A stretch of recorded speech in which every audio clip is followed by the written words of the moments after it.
gentle people, let us go, let us go, let us go. Good morning, good morning.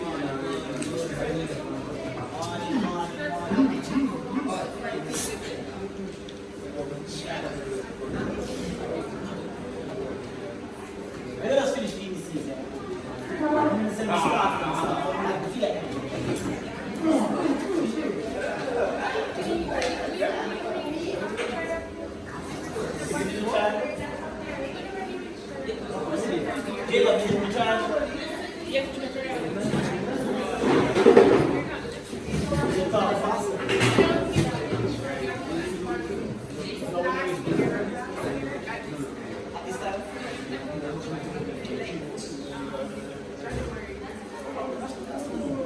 This year we can't change the teaching a little bit in terms of the case. Just like don't try to teach someone and see her again.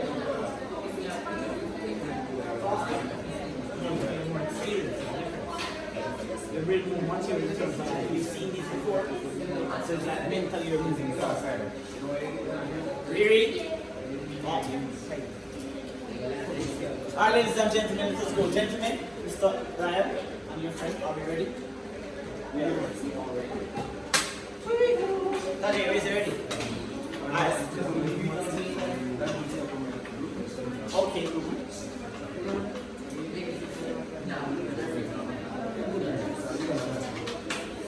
Miss Maggie, all is well? Come here. Come, Miss Maggie. Yes, come, Miss Maggie. Sabrina.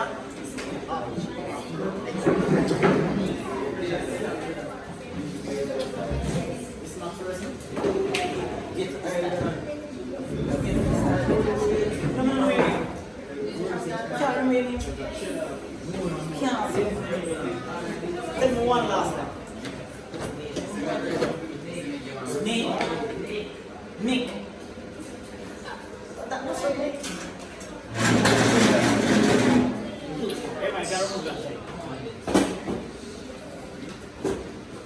Alright, gentlemen folks, so we were on the topic of indices, and just as an overall summary, just recap, we did 4 laws.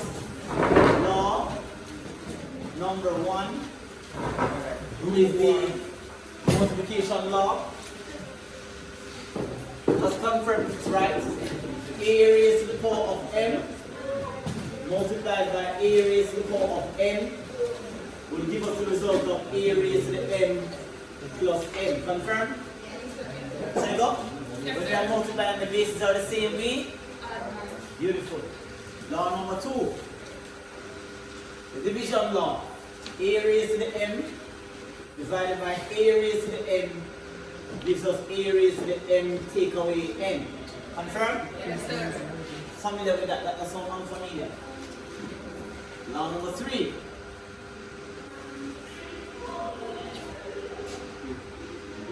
A raised to the minus m, we have a base that has a negative power. What do?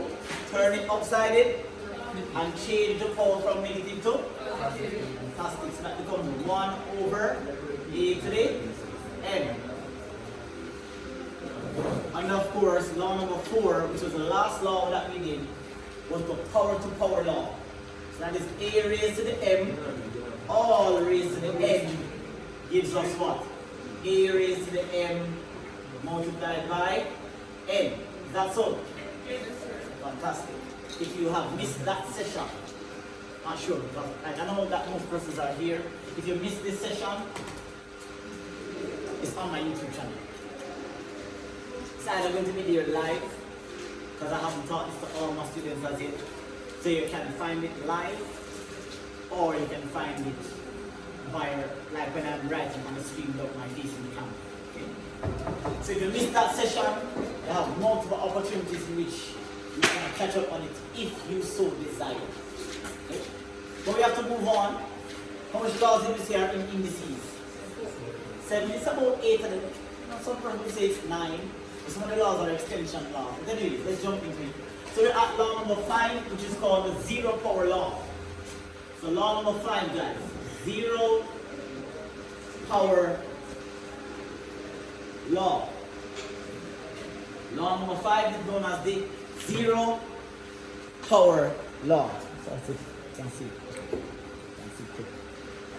So it's a zero power law. Very simple law, but very powerful one. Okay? Comes in quite handy at some points when you don't even expect it. Okay? So here it is. Very simple. Any quantity, or write this down guys, any quantity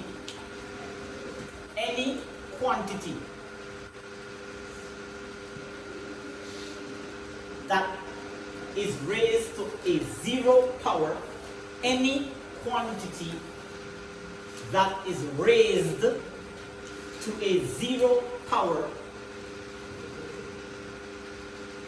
equals 1. Equals 1.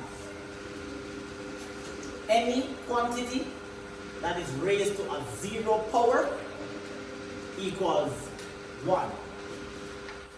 So in other words, what we're saying is that if we have a quantity, say A again, and the power is 0, the answer is not 0. The answer is 1. Simple put, 1. And just to emphasize how simple this is, 9 to the power of 0 is 1. X to the power of 0 is 1.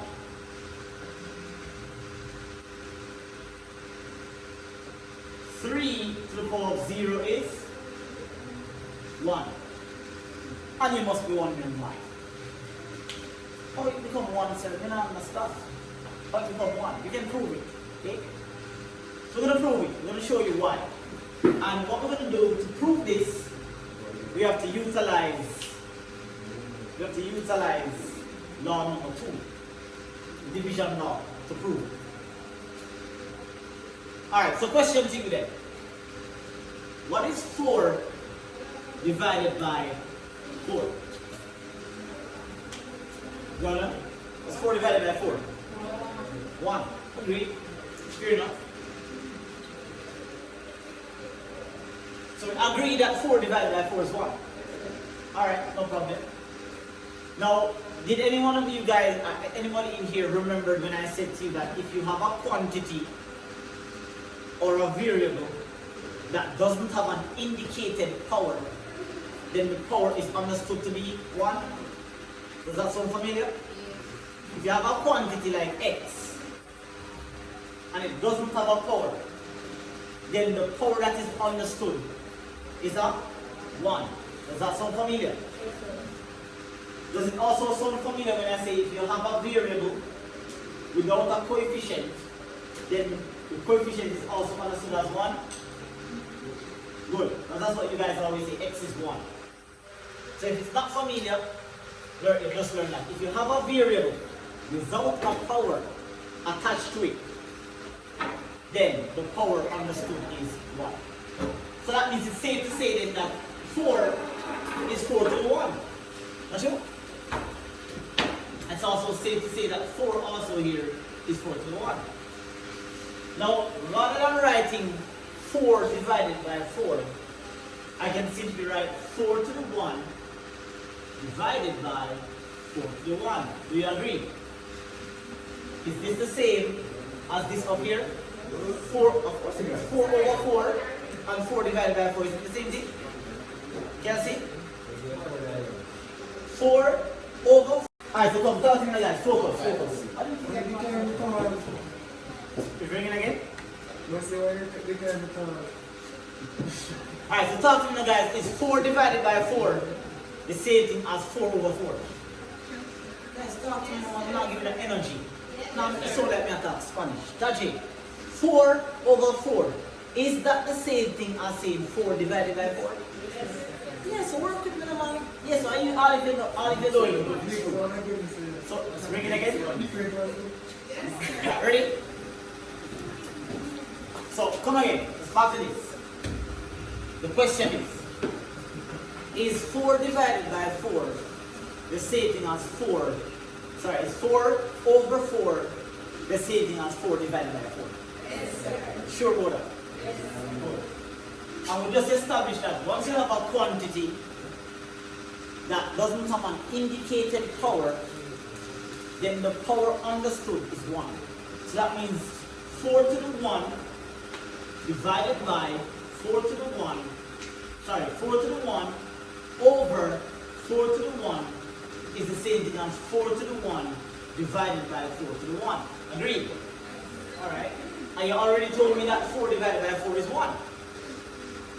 So therefore then, using law number 2, are the bases the same? Andre, are the bases the same? So we rewrite the base and blow up the powers. Subtract. So what is 1 minus 1? 0, which is the same thing as 1. So we work it out one different way and we get this. And we work it out the traditional way and we get 1. Therefore it concludes that 4 to the 0 is 1. And it doesn't matter what it is. It doesn't matter if it's a fraction, if it's a decimal, if it's a whole. Once you raise the number to the power of 0, the answer for that particular quantity is 1.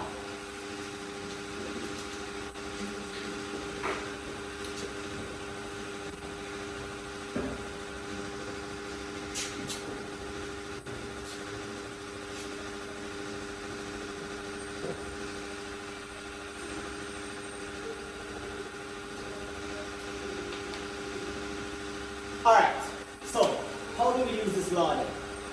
Let's say you're asked to evaluate,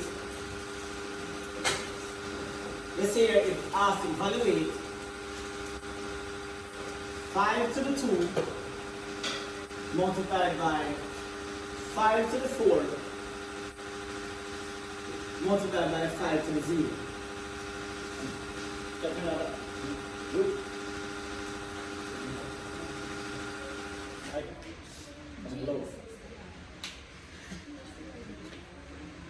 So 5 to the 2 multiplied by 5 to the 4 multiplied by 5 to the 0. Okay? All of this here requires law number 1. Because the bases are the what? Same. So we can simply add the powers, right? Okay.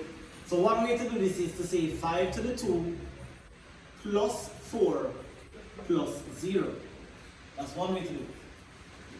So you'll end up with 5 raised to the power of 2 plus 4 is 6. 6 plus 0 is 6 plus 0 is 6. No, but the result, I'm just adding the power. That's one way I'm doing it. What? Alright, so I didn't do a conversion of this. I didn't change this to 1. I'm only using law number 1 to add the powers. Now if I chose to do it the other way, let's say 5 to the 2 multiplied by 5 to the 4 multiplied by 1. I can change this entire thing here now to 1. And then I know that 1 multiplied by anything is the same thing. So that's 5 to the 2 plus 4 times 1. That's 5 to the 0 is 1. When I add the powers here, I get 5 to the 6 multiplied by 1, and anything multiplied by 1 is the same thing. So I end up with 5 to the 6. But I get why you said it was the same. Right? So powers is different from the actual quantity. Okay? When you work this out, the entire result is 1. But for this over here, it's just the powers that I'm adding. Okay? So let's look out for this law here. Anything, no matter what it is, not care what it is, not care how many things are in the bracket, the moment the power of 0 appears, then it's going to be 1. Okay? That's the 0 power law.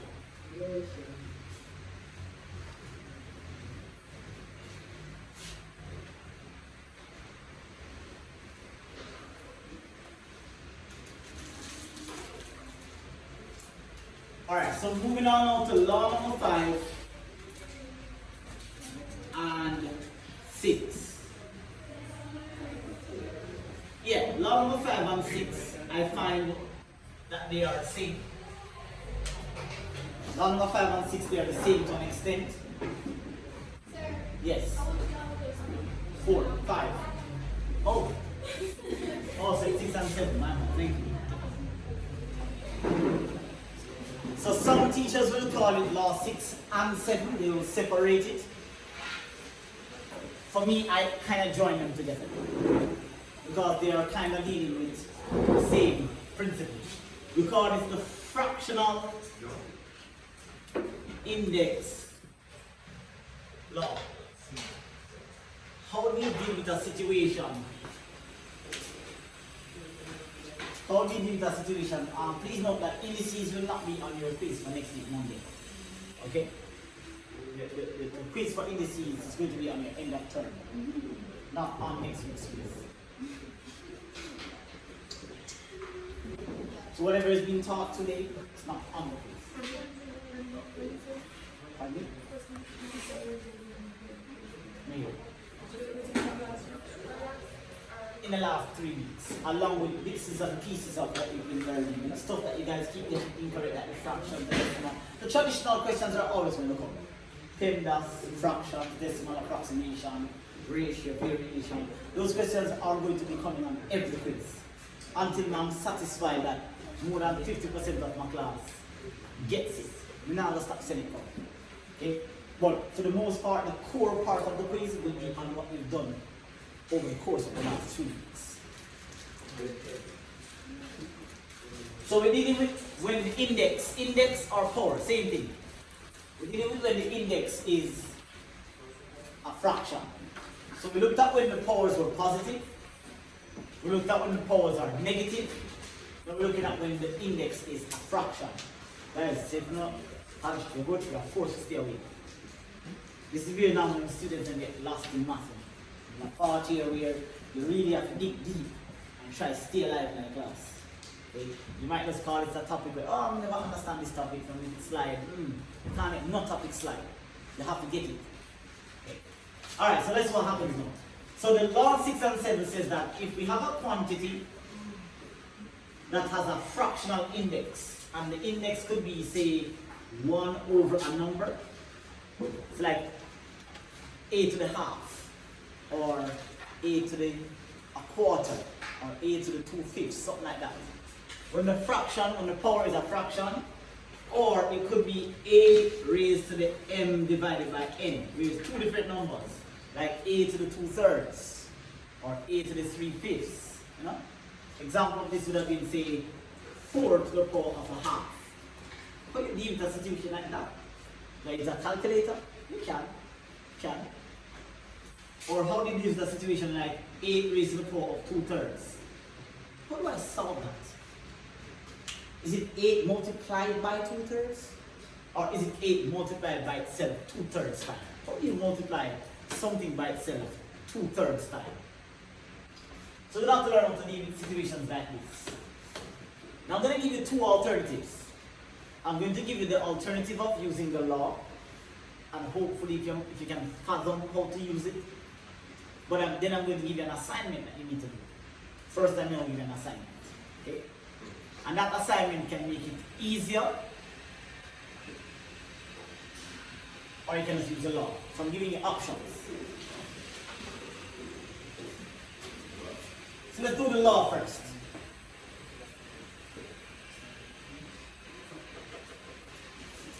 So I want you to pay attention to where the different elements of the quantity are. I'm going to write it big.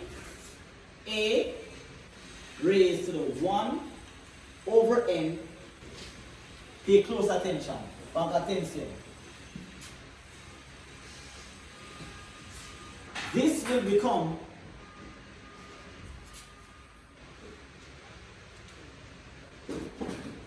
nth root of a to the 1. What happened? So we can look at it and observe. What is it that I changed? A raised to the 1 over n. Where did the n go? Look at it. Where did this n go? It attached itself to the root, right? That. So the n becomes the root. And the numerator becomes the power. So the n becomes the root, and so the n becomes the root, or let's say that the denominator denominator becomes the root, and the numerator becomes the power. So the denominator becomes the root, and the numerator becomes the power. Let me give you an example. Let's say that you're asked to evaluate 4 raised to the power of a half without the use of a calculator. 4 raised to the power of a half. So what happens to the 2? The 2 becomes the what? The root, and the numerator attaches itself to the what? Here. So what is this saying here? You want the square root of 4. You want the square root of 4. So the answer is what? 2. So 4 raised to the half, the bottom number, the denominator, becomes the root, and the numerator becomes the power. Here. Let's try 8 to the 1/3.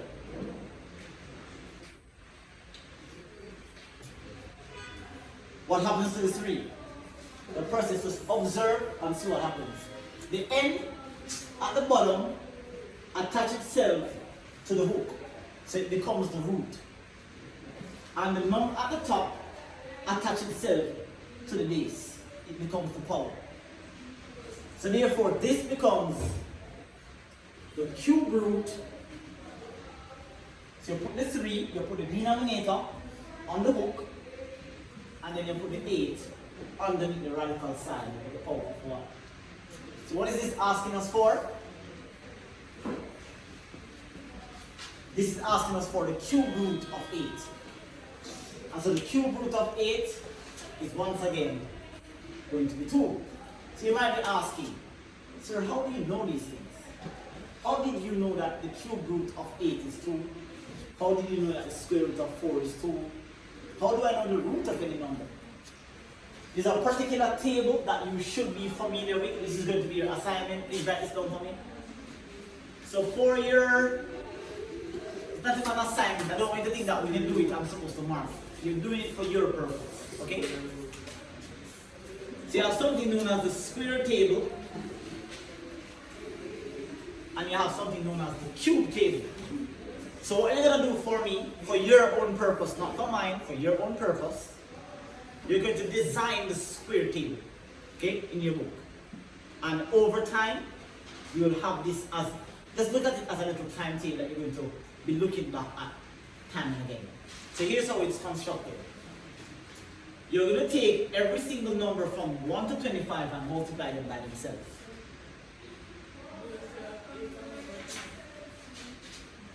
Yes. So the 3 goes on the hook, and the 1 attaches itself to the 8. Not 3 to 8. It is which number multiplies itself 3 times to give you 8. Also, that's what you were concerned about? Yeah. It's not 3 into 8. It is how many times, or which number multiplies itself 3 times to give you 8. And so I'm about to explain to you how I know this or how anybody knows this. So you're going to take, for me, this is going to be your personal assignment, not to be marked, just for you. So 1 multiplied by 1 gives you 1. 2 multiplied by 2 gives us 4.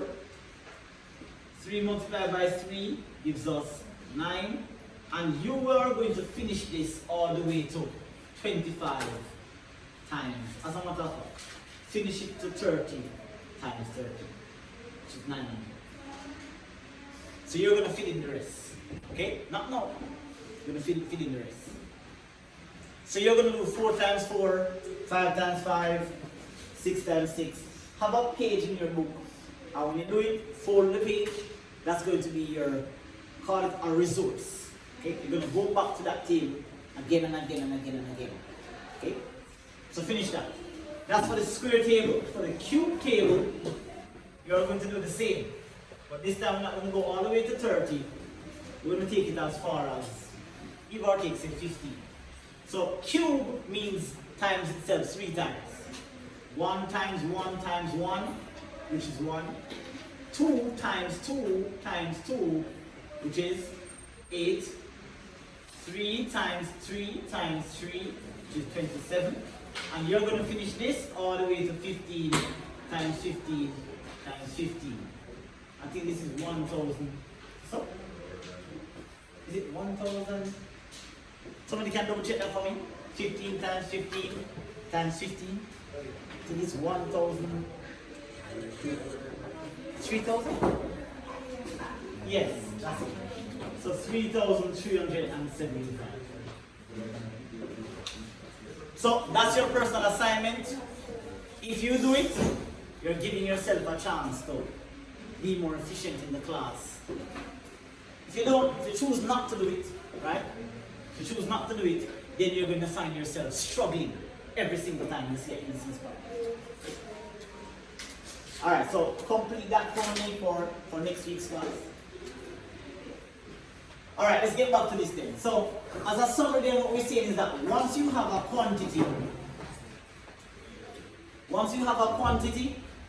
that has a fractional index, the denominator becomes the root and the numerator becomes the power. Now the same principle that applies for this one also applies for this one. This one is just when it's like a half, a quarter, a third, when it's always 1 over the number. But what if it's not 1 over the number? Is it the same rule? Yes. So if we have a raised to the m divided by n, then talk to me. Where does the n go? Where does the n go, guys? You just did it. Where does the n go? It's n. Where does the n go? The n becomes the what? Root. And whatever this number is, m attach itself to the what? To the base. And it becomes the power. That is correct. It becomes the power. So the same rule. It's just that one is dealing with a half, a quarter, 1/5, 1/8, 1 over a number. Yes, all of them. So 2/3. No, for example, let's say you're asked to evaluate this without the use of tables. You know, I know you guys don't like to say that. Evaluate this without the use of tables. Timetable, I need my timetable. You don't, actually. You just need aspects of your timetable. So you have 8 raised to 2/3. Watch this now. Ready? So without the use of a table, where does the 3 go? The root. And where does the 2 go? On the 8. So your task now is to work out what is 8 squared. What is 8 squared? 8 times 8 is 64. So this becomes the cube root of what? 64. But when you do your square table and your cube table, you then realize that when you go to this part here, you'll find out that 4 times 4 times 4 is in fact 64.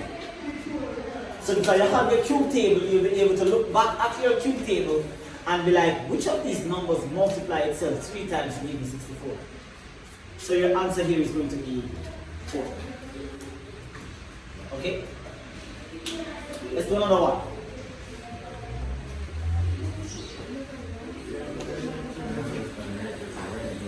See, I have some maths that are going to be very challenging. I didn't promise you that the math that I teach is going to be easier and make it easier. I give you the law and give you the easiest way to look at the law. But it's going to take, some classes are going to be a little bit strenuous, so you have to hold it out. There's another one. Let's try 9. Let's try evaluating 27 raised to the power of 4 over 3.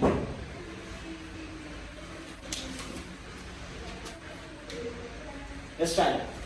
27 raised to the power of 4 over 3. And you don't have a timetable. Or at least you don't have the luxury of using the calculator. So here, 27, the 3 becomes the root, and the 4 attach itself to the 27. So that becomes the cube root of 27 raised to the power of 4. Your job now is to look at the value for 27 times itself 4 times. That's a big number. Help me, Jennifer. That's the cube root of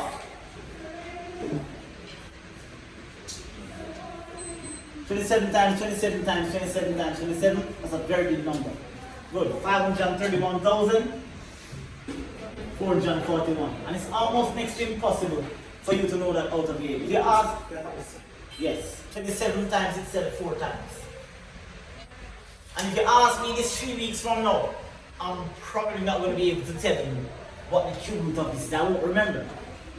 Okay? But then, if there's a button on your calculator for the cube root, and if you go on your calculator and you press the cube root of this, you will get 81. Confirm that. 81. Don't ask me how I know. Okay? I'll use a different method to get the answer. So if you ask me this from now, if you ask me this 3 weeks from now, I'm not going to be able to tell you. I'm not going to remember. Okay?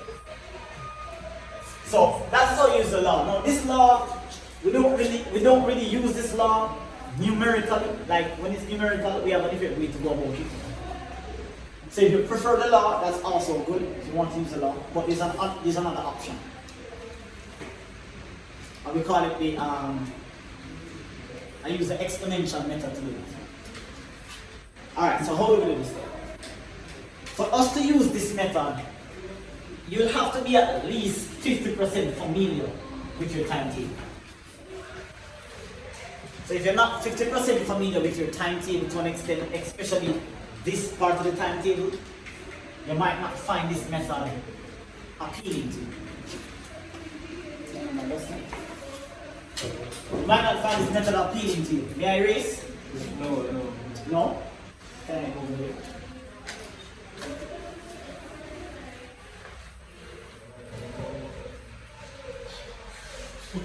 Alright, so for this method then, let's say that you were asked to evaluate, let's say that you were asked to evaluate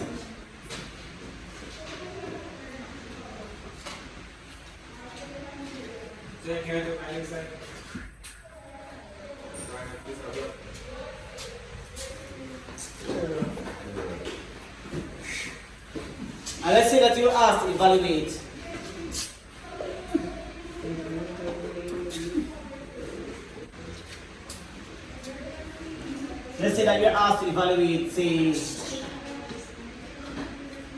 8 to the 2/3 multiplied by 9 to the 5/2.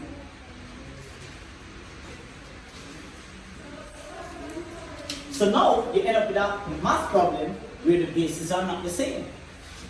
And so far you have not learned any rule that helps you to evaluate a problem where the bases are not the same. You cannot add the powers because the bases are not the same. So what are you going to do? You're going to have to use, either you're going to use this law, the fractional index law, or you're going to use the exponential method. Now, to do this, you have to try to figure out or know which number, look at my fingers and look at what I'm pointing at.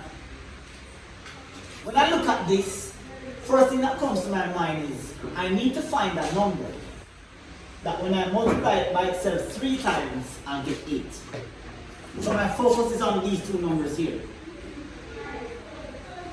Which number I can multiply by itself 3 times to give you 8?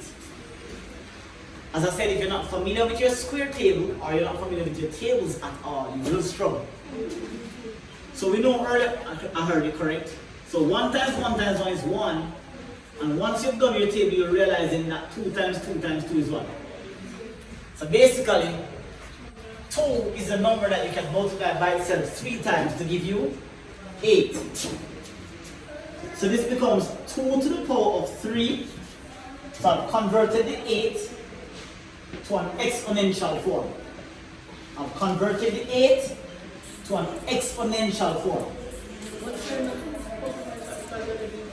I'm going to finish it.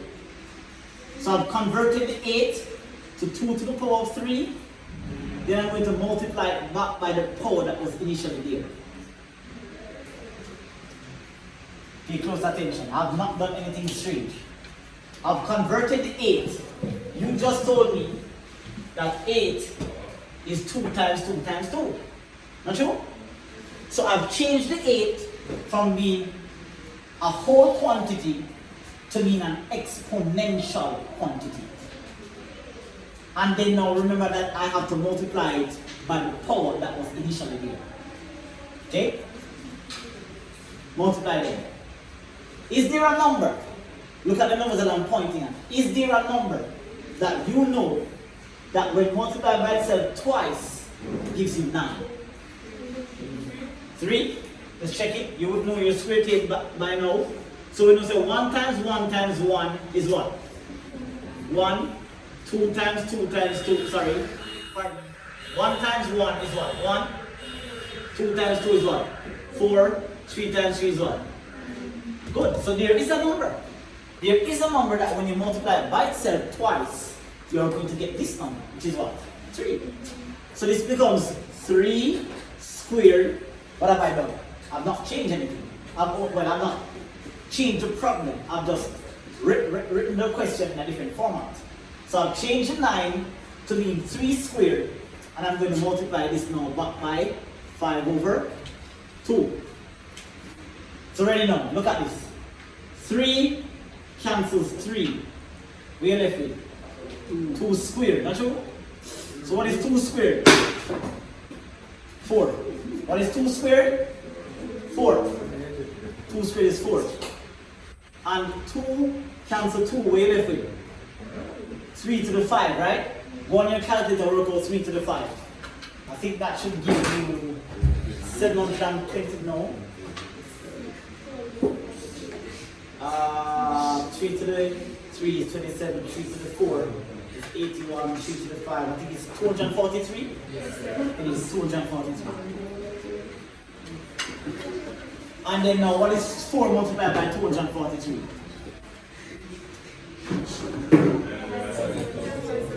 Pardon me? 970.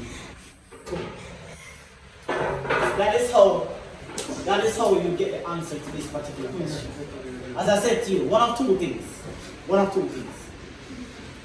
Once you get the chance, once you decide to sit down and write out your square table, and you write out your cube table, class by class, session by session, question by question, day by day, you are going to get a chance to become familiar with which number multiplies itself 3 times to give you which number multiplies itself by itself 2 times to give you which number.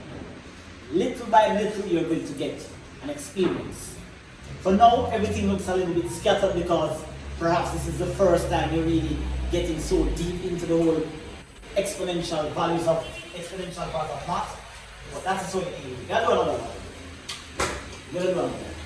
Okay.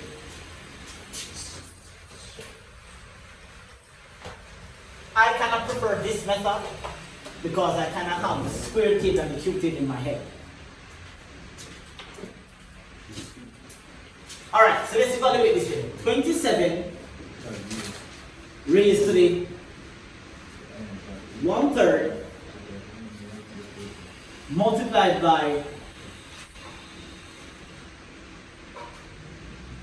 16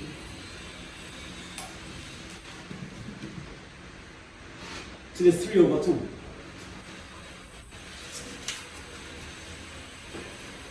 The last time I saw something like this on CXC was probably like a decade ago. Something like that. Something similar to that, probably about a decade ago. Probably 2000, or even longer than that. Indices comes on CXC, it's rare. And when it does come, it comes like hefty 3 marks, which most students probably just throw to the window. Anyways, so the question is there. Here's the question you ask yourself when you get this. Is there a number, Jordan, that when you multiply it by itself, 3, look at the number that I'm pointing at. The question I ask myself is there a number that when I multiply itself by itself 3 times, it gives me 27? There is? Let's find out. 1 times 1 times 1, that's not it. 2 times 2 times 2, that's not it. 3 times 3 times 3 is 27. Well, guess what? You're not going to have to do that in the exam or wherever, because you would have already had your square table and your cube table, and you would have been a little bit familiar with it. You would have seen this number so many times. You're going to see all these numbers so many times that eventually double stick. So 27 can be rewritten as what? 3 to the power of 3, but I have to multiply it back by the power that I have, yes? Alright, fair enough? Is there a number that I can multiply by itself what times? 2 times that will give me 16? Is there such a number? Possible. 1 times 1 is 1, that's not it. 2 times 2, 4, that's not it. 3 times 3, 9, that's not it.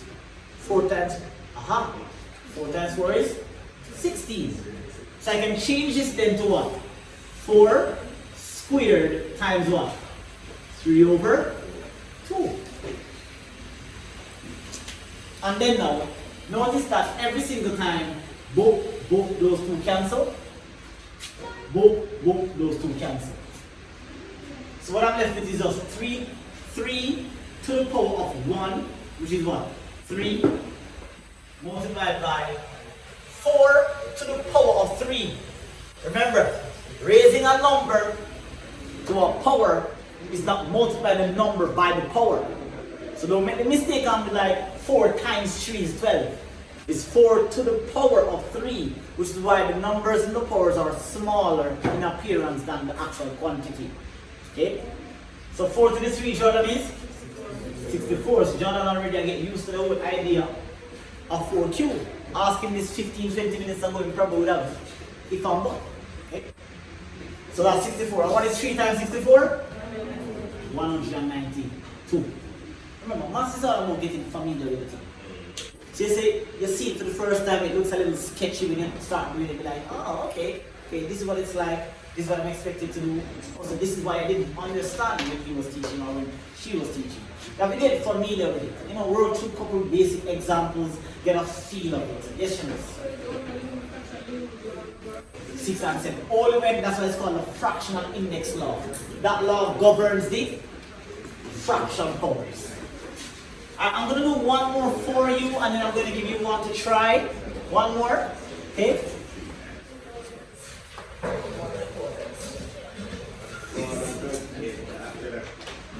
Yes, Mom, yeah. Alright, so let's do one more. Let's do...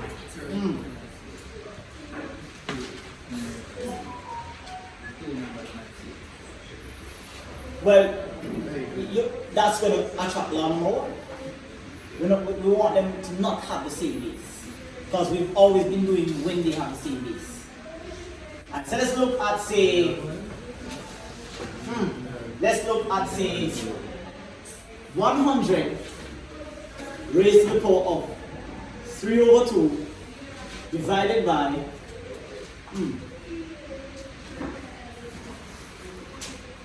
81 raised to the power of 5 over 2.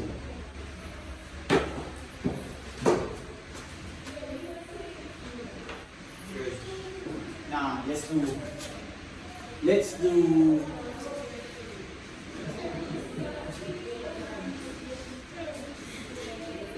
I don't want to say that. Let's do 100.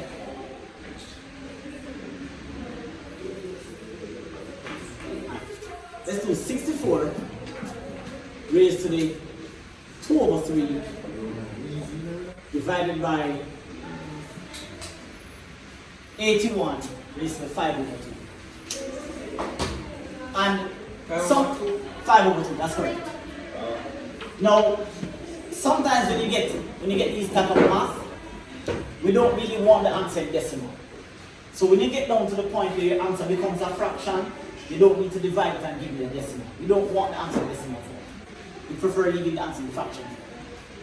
So 64, question is there a number that when multiplied by itself, what? 3 times gives you 64, is there a number? Yes. Which is it? 4. Good, you get used to it now. So right away you're already starting to realize that 4 times 4 times 4 is 64.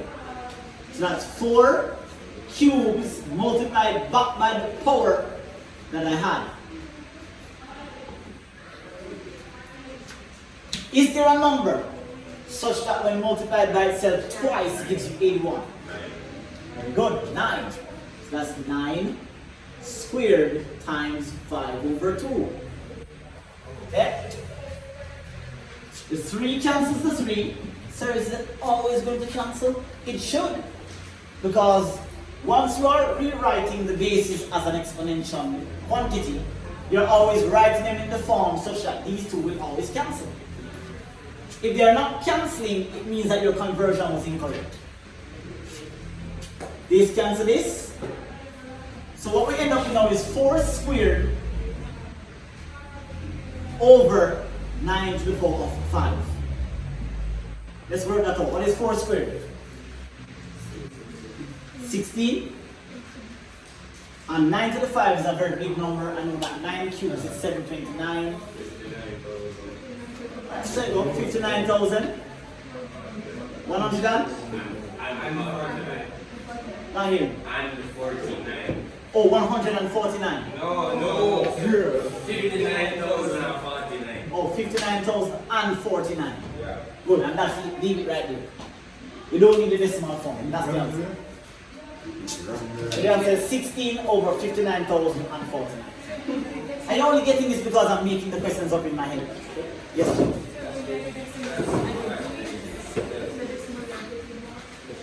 Yeah, but you don't need to. Because your calculator might be programmed in standard form. When you type it in, it's not giving you the answer you want. So I kind of prefer to manage here. Alright, guys, give this one a try.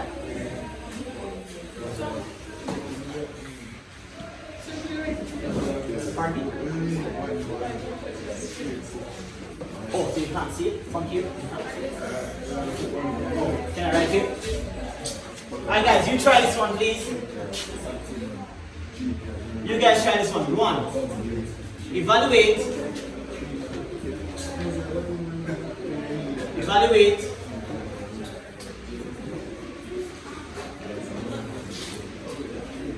4 raised to the 5 over 2 multiplied by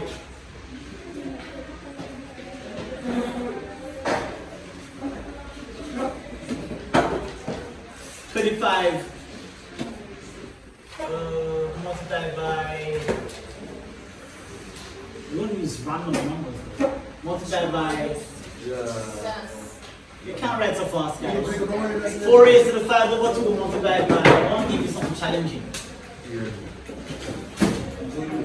64 raised to the 2 over 3 divided by 32. No? There's some numbers that you don't know, guys. So we can't. Where you go?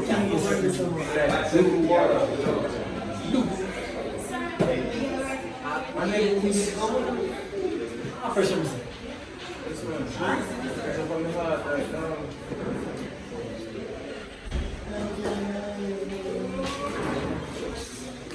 I want to give you numbers. I don't want to give you numbers that you don't know because I haven't taught you something yet. Hold on. Let's do. Keep it simple. Because you're limited now only on the square table and the cube table to work with. Let's do.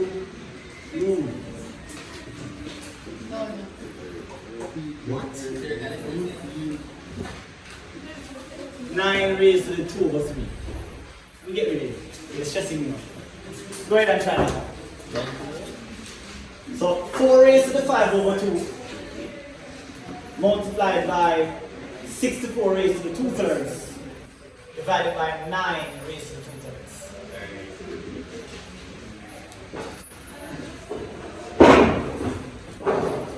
Give that one a try. You have limitations on this because you only know the square. You're only told to study the square table and the cube table.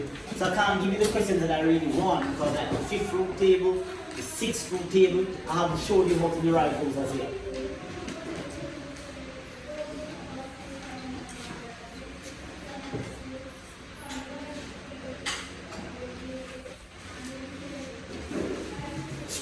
Once you've completed that, then give me a time check.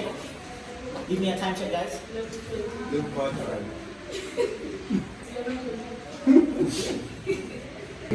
Alright guys, let's go. Let's go. Maggie, you're not trying. You're never going to get the mark.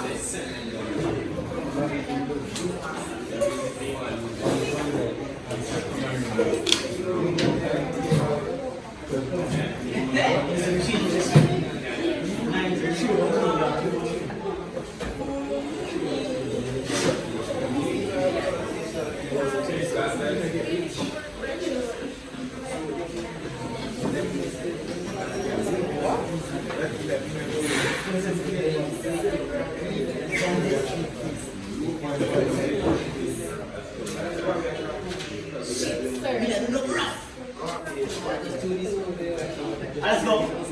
Ready now. So again, the question is. So the question is, when you get this, the question you ask yourself is, what number do I multiply by itself this amount of times to give me back this number? So 2 to the 2, and you multiply it back by the power that was there. Ask yourself, what number can I multiply by itself 3 times to give you 64? Y'all have favorite number that's enough.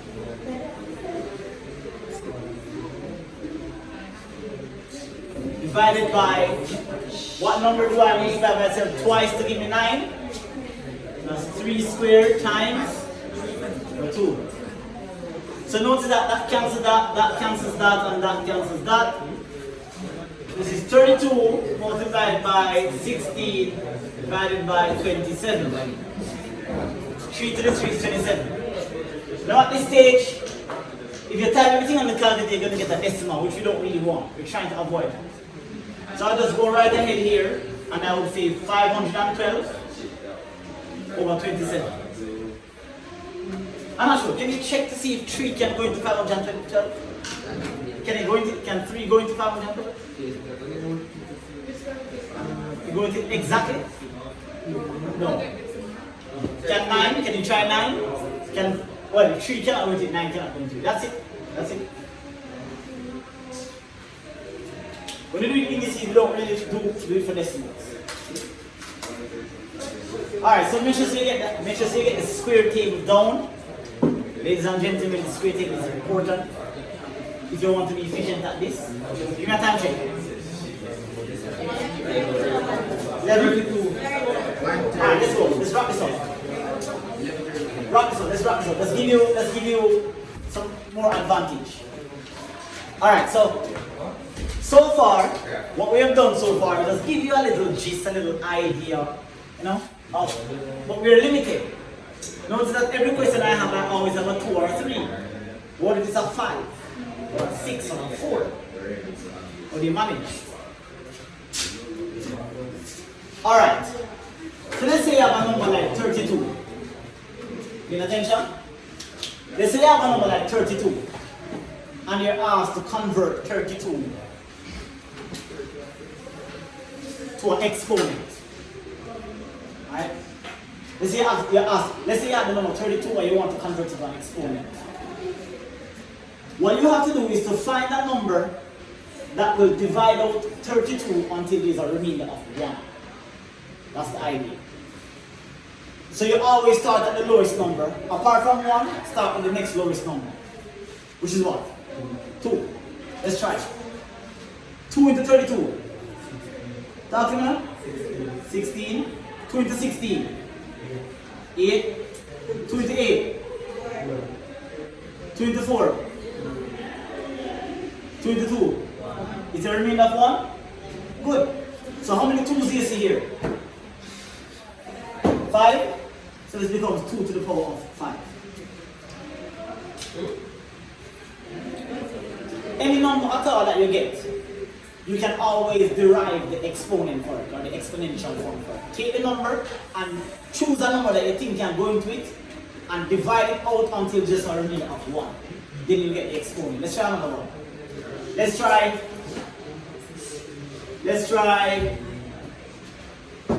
16. Give me a number for 16 that can go into 16. Start with the lowest. 2. Always start with 2. You say 2 can't work, you try 3. 3 can't work, you try 4. Well, yeah, 4. Alright, so 2. 2 into 16. 8. 2 into 8. 2 into 4. 2 into 2. How many 4's here? How many 2's here today? So that's 2 to the power of 4. So that's another one for 16. But we know that 4 squared is also 16. Because if you do 16 here and divide it by 4, 4 to 16. 4, 4 to 4. So it's 4 squared. So you have plenty exponents that reflect a number. Alright, let's try a couple more. I'm going to give you some of these to try. So you're going to have 2 assignments, but not in class. You're going to have a couple of assignments for me. Well, you're going to have 1 assignment for me, and you have 1 personal assignment. So let's try another one. Let's try 128. Again, you start out with the lowest number. Try with the lowest number first. You see, if you cannot get a 1 at the bottom, that means that number cannot work. Give me the lowest number. 2. 2 into this. Alright, when I say 2 into a number, it means half of the number. We can't find half of the number, right? So that's 61. 2 into 64. 2 into 32. 2 into 16. 2 into 8. 2 into 4. 2 into 2. How many 2's? So it's 2 to the power of 7. Any number at all that you get, if you're struggling to find the exponential quantity for it, write the number to the side, pick a number. 2, 3, 4, always start at 2. If 2 can't work, try 3, try 4, try 5. Okay. Let's go another one. Look at this.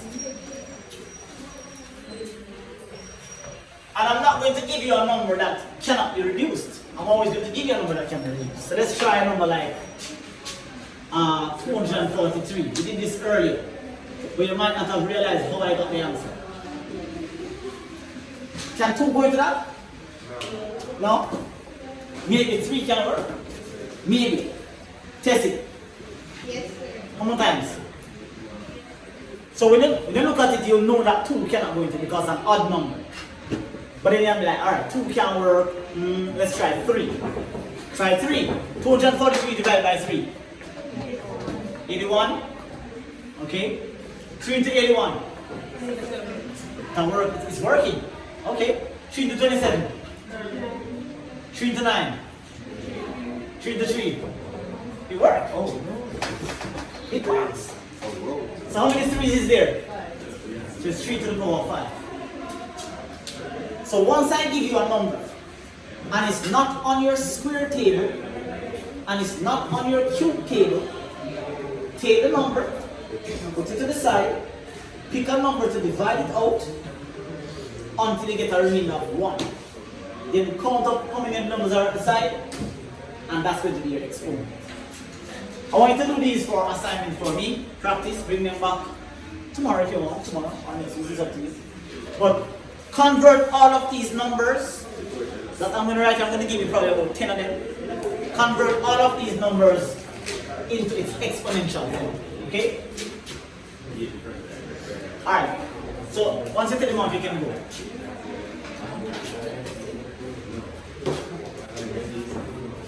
Sometimes I may give you a number that has 2 exponents, okay? Like this one. 16 is what? 2 to the 4. And 16 is also 4 squared. Okay? So 1. 81. Find all the, so the instruction is find all the exponential expressions for the following. Find all the exponential expressions for the following. So 1, 81, 2, 729, 3, 64, 4, 32, 5,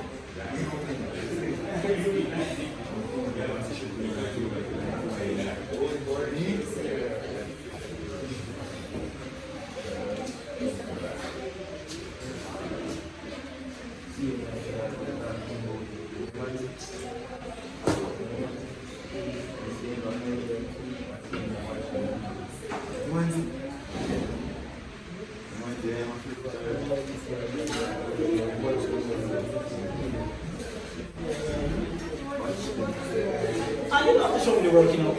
You don't have to show me the working out, guys. I just need the answer. 256. 6.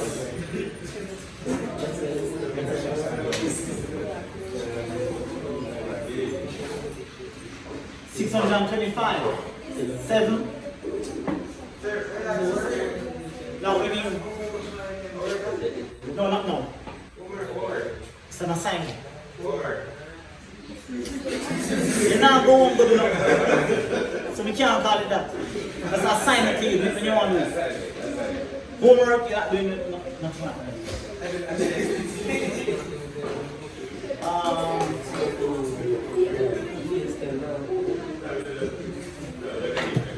216. 242. 8. 10 maybe. 10. Yeah. Alright, thank you. 1024. 9.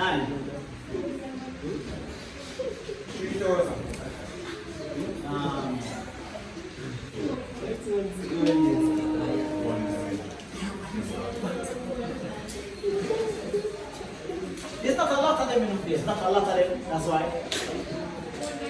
One of these to get familiar with them.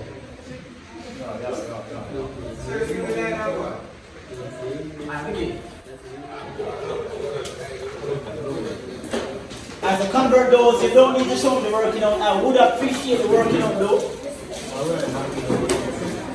I mean, they would know it. There's 16 words. Don't feel sorry.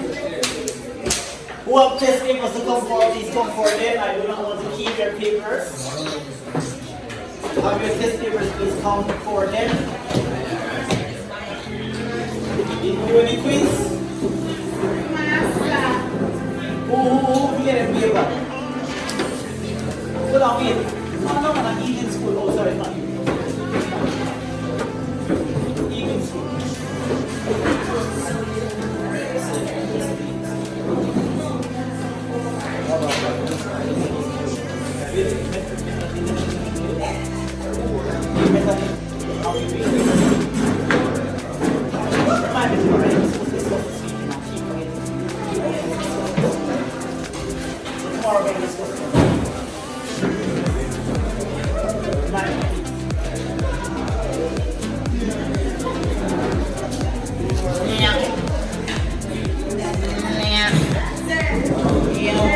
You.